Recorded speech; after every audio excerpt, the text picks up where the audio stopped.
របៀបចាក់សោ Telegram តោះបងប្អូនគ្នាយើងធ្វើការចាក់សោ Telegram របស់យើងចូលមកកន្លែង Telegram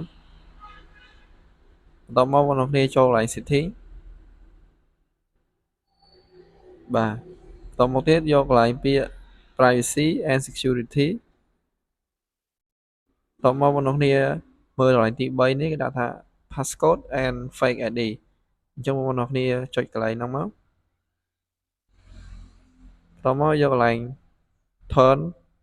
Passcode on បាទចូលកន្លែងហ្នឹងបន្ទាប់មកទៀតបងប្អូនគ្នាអាចជ្រើសរើស option បានចឹងបងប្អូនគ្នាចង់ដាក់4ខ្ទង់ក៏បានបាទចង់ដាក់6ខ្ទង់ក៏បានដែរឬក៏ចង់ដាក់ជាអក្សរក៏បានចឹងឥឡូវខ្ញុំសុំដាក់4ខ្ទង់បានហើយ